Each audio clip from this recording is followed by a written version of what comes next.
하나님께서 우리에게 요구하시는 것이라는 제목으로 은혜를 받고자 합니다.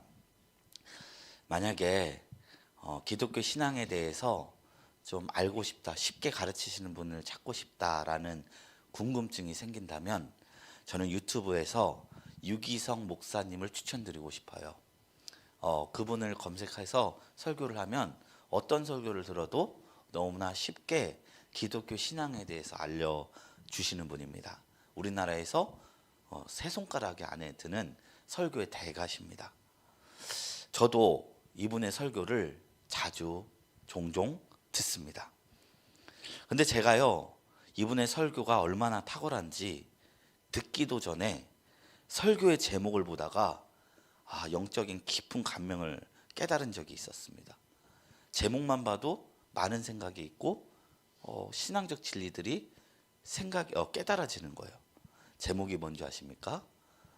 억지로 참는 것은 성령의 열매가 아니다라는 제목의 설교였습니다.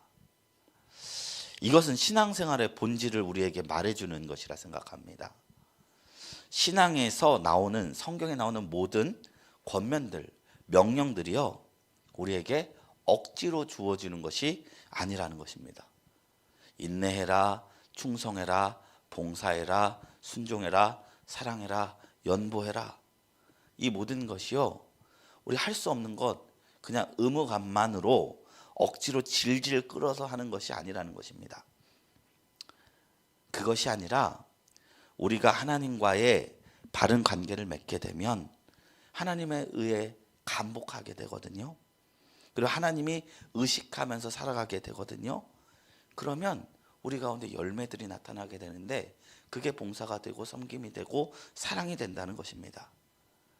하나님 왜 사랑하라 명령하십니까? 우리에게 사랑을 주시기를 원하시기 때문입니다.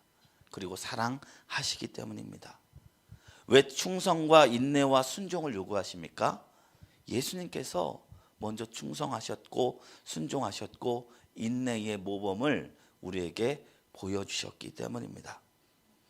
기독교 신앙생활의 근본 원리 패러다임 자체가 고행, 자기수양, 어떤 선한 행동이 나라 하여금 구원으로 이끄는 것이 아니라 긍휼에서부터 시작됩니다. 하나님이 우리를 불쌍히 여기신다는 거예요. 내가 죄를 지었는데 죄를 짓는 행동 이면에 죄를 지을 수밖에 없는 나의 상처와 아픔을 보신다는 거예요. 덮어주시고 동행하시고 은혜를 베풀어 주셔서 나와 함께 걷자. 내가 너를 사랑한다. 말씀하시면서 그 나라에 이미 가도록 약속하시고 세워주십니다. 그리고 나서 하나님의 사랑이 너무 감사해서 기뻐서 따라가려 하고 바라보려 하고 걸어가려 하는 것이 우리 기독교 신앙의 기본 양식이라는 것입니다. 우리가 부모님께 효도하라는 가르침을 순종할 때 전제되는 것이 있습니다. 부모님이 우리를 사랑하시고 희생하는 분이라는 사실이 있기 때문입니다. 그러니까 효도하라는 말이 우리 마음에 거슬리지가 않는 거예요. 그러니까 그 가르침을 수긍하고 있고 지킬 수 있는 거예요. 성경의 모든 권면들은 단순한 의무가 아닙니다. 하기 싫은데 하는 것이 아니라 내가 하나님께 받은 것이 있기에 그것을 알기에 흘려 보내는 것입니다. 하나님께서는 우리가 할 수 없는 것을 하라고 하는 분이 아니세요. 우리에게 어떠한 권면을 하시는 것은 그것을 행할 수 있는 모든 은총을 주시겠다는 것입니다. 그리고 나서 그것을 행하라고 말씀하시는 것입니다. 우리가 그 은혜를 알면 충분히 감당할 수 있기 때문입니다. 이것이 성경의 권면을 이해하는 우리의 시야가 되어야 될 줄로 믿습니다. 지키면 좋죠. 근데 못 지키는 게 너무 많아요. 성경 말씀. 그러면 마음은 콩밭에 가 있는데 행동만 따라가는 것이 아니라 먼저 하나님을 알자, 깊이 알자. 여기가 선행인 것입니다. 그런데요, 오늘 본문을 읽어본 사람이라면 하나님께서는 마치 우리에게 이룰 수 없는 명령을 제시하는 것만 같다는 생각이 들어요. 마지막 절을 보면 하나님께 우리에게 무엇을 요구하셨습니까? 아버지의 온전하신 것 같이 너희도 온전하라. 뭐라고? 우리 보고 하나님처럼 되라는 겁니다. 야, 이것을 지킬 수 있는 분들이 이 자리에 있을까요? 아니면 50억 인구 중에 단 한 분이라도 계실까요? 온전하지 못하기 때문에 사람인 것인데 하나님처럼 되는 것이 너무나 어렵죠. 그리고 또 온전함이란 주제가 어려운 이유는요, 성경은 인간이 온전할 수 없다는 가르침을 우리에게 계속해서 주시기 때문입니다.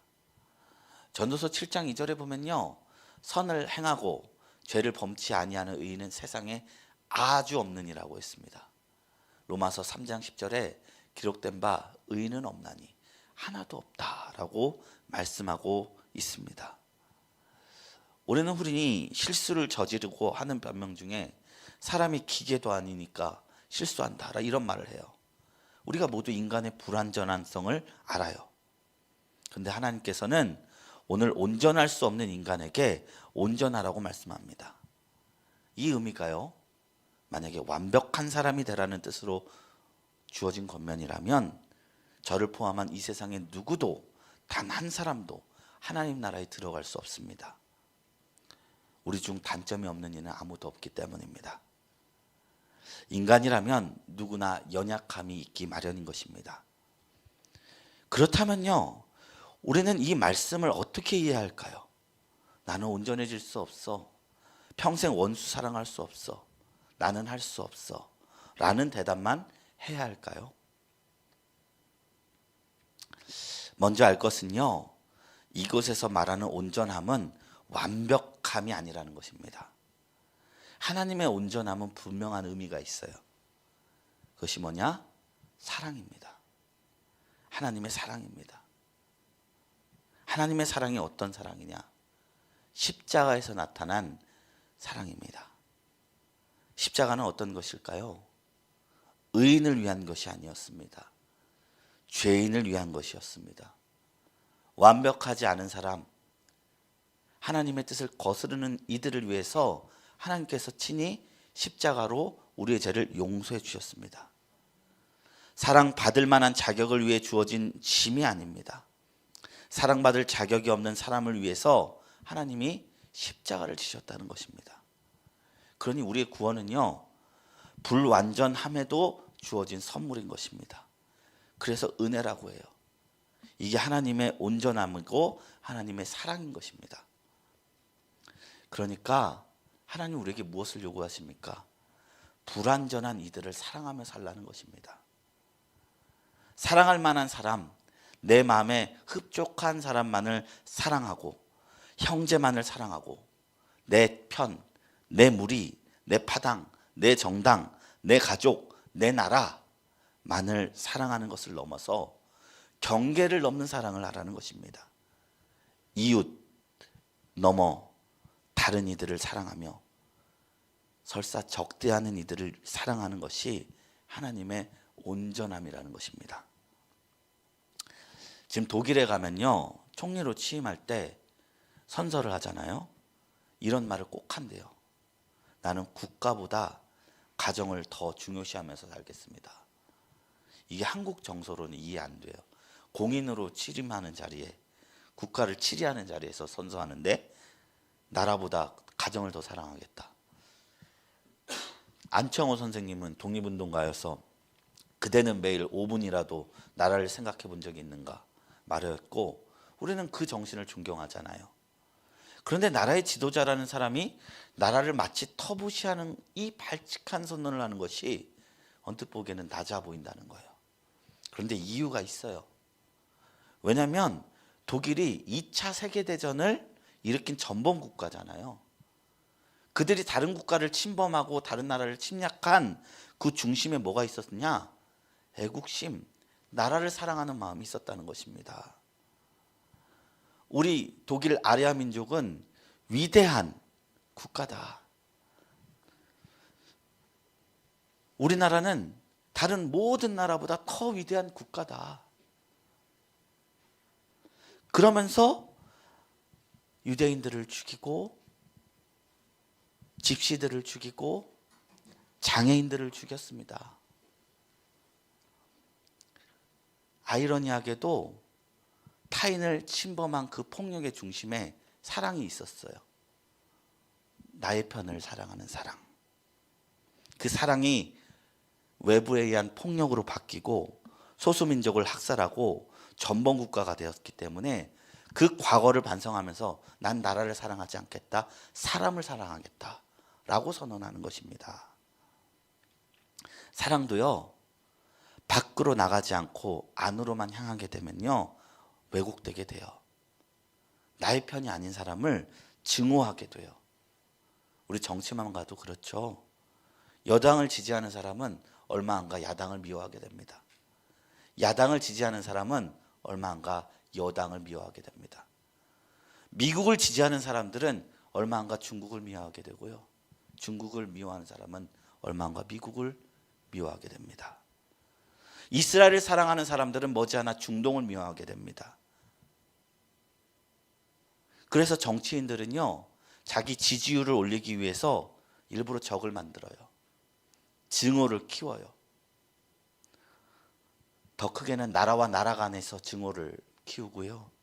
좌파와 우파 증오를 키우고요. 노인과 젊은이 사이에 증오를 키우고요. 남자와 여성을 갈라서 증오를 먹이고 나에 대한 사랑을 키웁니다. 우리 친구들끼리도 욕을 하면서 우애 다지죠. 이 모든 것이 하나님 편에서 본다면 온전한 사랑이 아니라 불온전한 사랑이라는 것입니다. 하나님은 의인과 악인에게 그 비를 내려주신다고 오늘 말씀에서 이야기했어요. 우리 온전한 사랑의 힌트가 뭔지 이제 이해가 되십니까? 원수를 사랑하는 것이 온전함입니다. 예수님께서는 우리에게 이웃을 사랑하라 하셨는데 그 이웃의 대상이 보면 나와 같은 사람, 나의 형제들이 아니에요. 나의 적, 나의 원수, 나의 뺨을 치는 사람, 나를 고발하는 자, 억지로 오리를 끌고 가는 자, 이들을 사랑하라 말하셨어요. 어느 율법교사가 예수님께 나와서 도대체 내 이웃이 누구입니까? 이렇게 물었을 때 예수님은 어떤 대답을 하셨느냐? 차별받고 멸시받던 사마리아인. 사마리아인은 유대인들에게 차별받던 이였거든요. 근데 유대인이 상처받고 죽어가니까 그 차별받던 사마리아인이 유대인을 치료하는 장면을 이야기해요. 너도 이와 같이 하라. 너를 멸시한 자를 사랑하면서 살아라. 이렇게 말씀하고 있는 것입니다. 존중만할 만한 사람, 사랑받을 만한 사람을 넘어 사랑하지 못하는 일도 품는 것, 사랑의 경계를 허무는 것, 이것이 하나님의 온전함인 것입니다.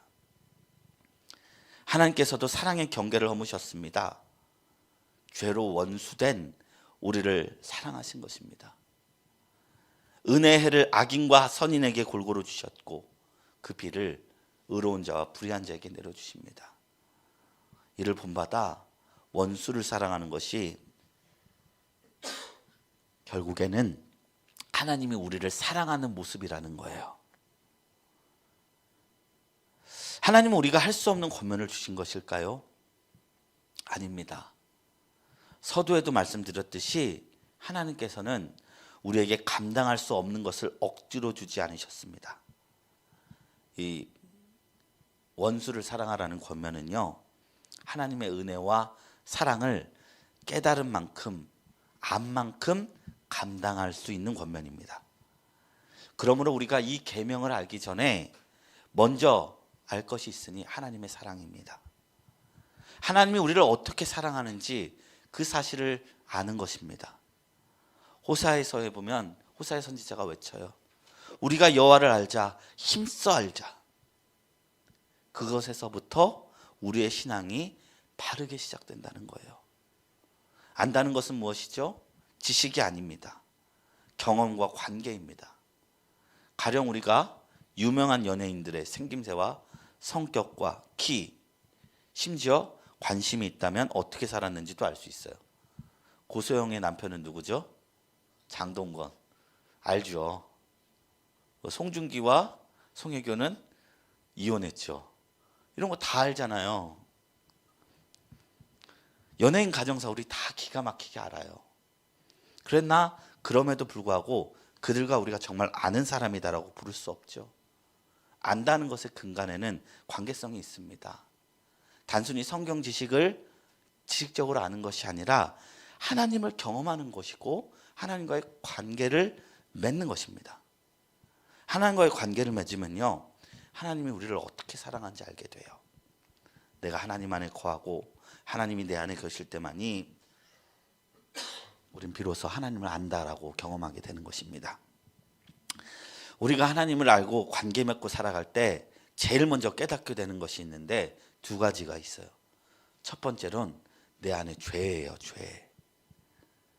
하나님을 알기 전에 나는 일평생 잘못한 것 없이 살아간 사람이다.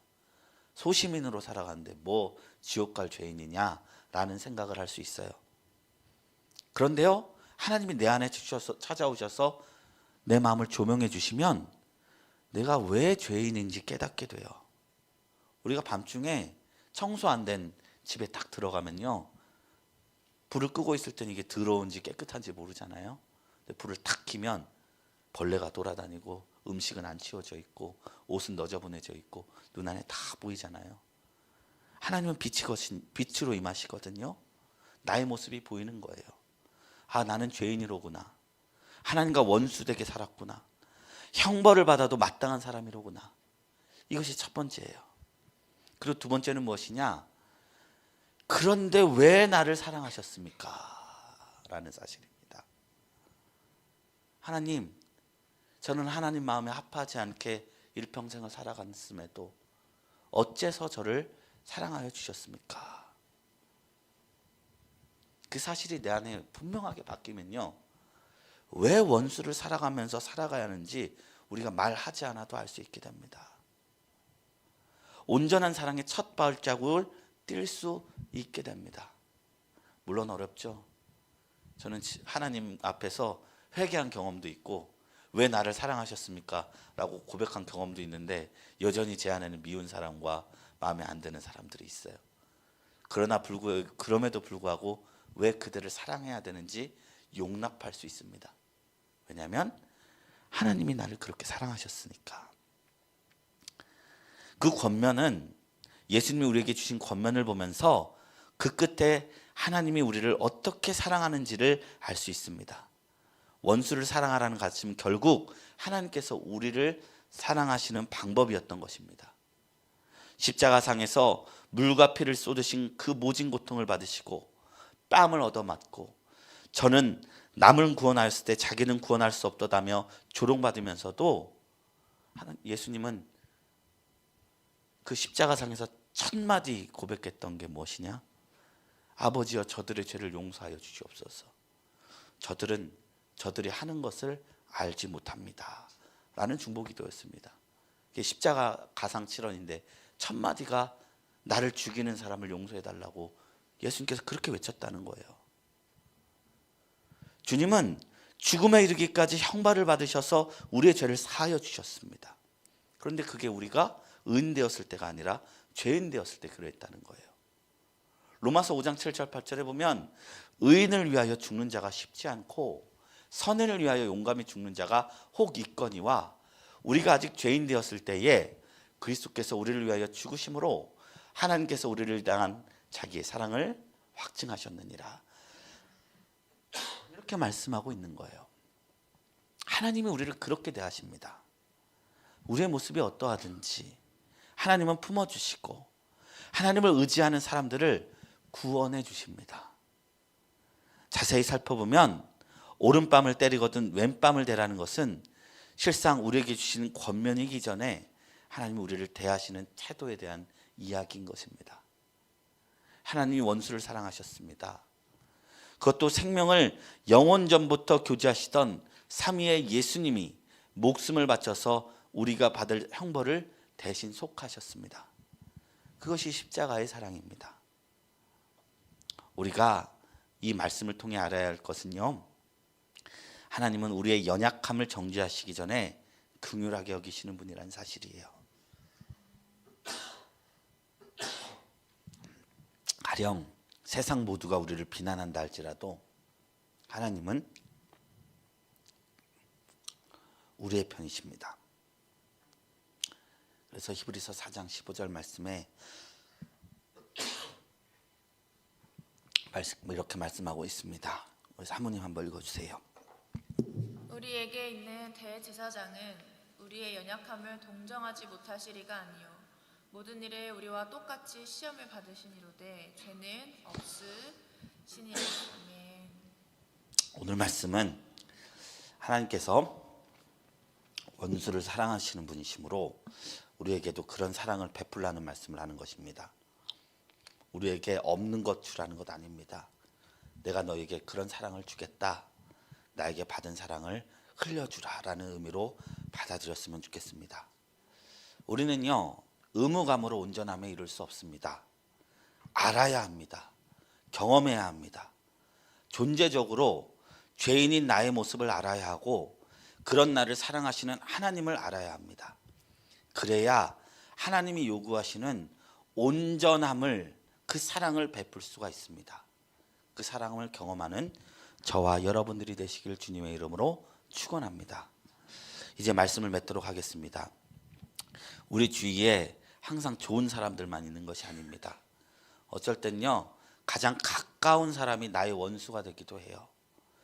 그로 인해 상처받기도 하고 화도 나지만 다르게 생각해 보면 어쩌면 그 원수들은 내가 하나님께 받은 사랑을 이 세상에서 증명해낼 수 있는 기회이자 통로가 되기도 한다는 것입니다. 예수님을 믿는다는 게 무엇입니까? 예수님을 닮아가는 것입니다. 어렵지만 주님께 더 큰 사랑을 받으시고 그 사랑을 깨달으셔서 그 사랑에 감화 감동되셔서 다른 사람에게 사랑을 비출 수 있는 성도님들이 되시기를 주님의 이름으로 축원합니다. 이것이 신앙생활의 목적입니다.